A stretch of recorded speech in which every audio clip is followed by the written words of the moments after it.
पिछले पार्ट में हमने ये जाना कि मतलब पिछले भाग में कि आप रेलगाड़ी की इसको आवाज़ सुनाई दी, उसने पूरी तरह विश्वास हो गया कि दूसरी ओर से गाड़ी आ रही है। अब जाहिर सी बात है, गाड़ी की अगर हॉर्न आ रही है इसका मतलब गाड़ी आ रही है। सुंदरलाल ने सोचा अगर कुछ नहीं किया गया तो गाड़ी चट्टान से टकरा जाएगी। यह सोचते ही उसे पसीना आ गया कि मतलब अगर कुछ नहीं करूँगा तो दिक्कत हो जाएगी, पता नहीं पापा कब तक आएंगे।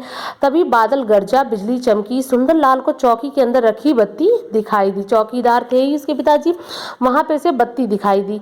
उसे एक उपाय सूझा, मतलब एक तरीका आया। उसने चौकी के अंदर घुसकर बत्ती उठा ली और उसे घुमाकर लाल कर दिया। जो बत्ती रखी गई थी उसे लाल कर दिया गया। आप लोगों को पता है कि जैसे ट्रेन जब आती है, अगर ट्रेन को रोकना है तो हम लाल बत्ती जलाते हैं, यदि चलाना है तो हरी बत्ती दिखाते हैं, तैयार करना है तो पीली बत्ती दिखाते हैं, जैसे आप ट्रैफिक का रूल देखे हैं। ठीक है, तो उसी तरह से ये आपका ट्रेन के साथ भी था। तो उसने बत्ती को उठाया और उसका लाल बत्ती जला दी। फिर क्या हुआ कि जैसे ही उसने बत्ती जला दी, फिर क्या लाल बत्ती दिखाते हुए वो पटरी के साथ साथ उस ओर दौड़ने लगा जिस ओर गाड़ी आ रही थी। आप ये देख सकते हो, ट्रेन इधर आ रही है और वो बत्ती दिखाते दिखाते इधर चला गया। ये बत्ती की रोशनी आपको दिख रही होगी, है ना। अब उसके बाद क्या हुआ कि लाल बत्ती देखते ही रेलगाड़ी की गति धीमी हो गई। कुछ देर बाद रुक गई। बालक को देखकर गार्ड उसके पास आए और पूछा, क्यों, क्या बात है। मतलब गाड़ी तो रुक गई, जैसे ही रेलगाड़ी की गति धीमी और रुक गई। फिर बालक के पास ड्राइवर और गार्ड दोनों पहुंच आए। तो क्यों, क्या बात हो गई, लाल बत्ती क्यों दिखा रहे हो। सुंदरलाल ने कहा, साहब आगे पटरी पर एक भारी चट्टान पड़ी हुई है, एक ओर से रेल की पटरी भी उखड़ी पड़ी है।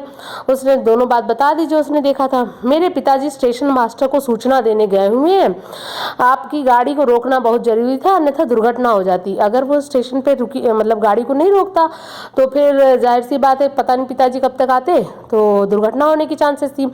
सुंदरलाल फिर ड्राइवर और गार्ड को चट्टान के पास ले गया। तभी दूसरी ओर से उसके पिताजी स्टेशन मास्टर तथा कुछ अन्य लोगों को लेकर वहां पहुंच गए।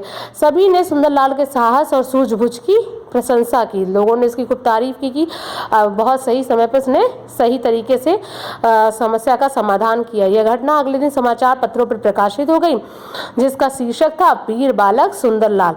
अब जाहिर सी बात है कि उसको उपाधि भी इसीलिए मिली वीर बालक की, क्योंकि उसने बहुत सही समय पे बहुत साहस के साथ और सूझबूझ के साथ कार्य को मतलब दुर्घटना होने से रोक लिया था।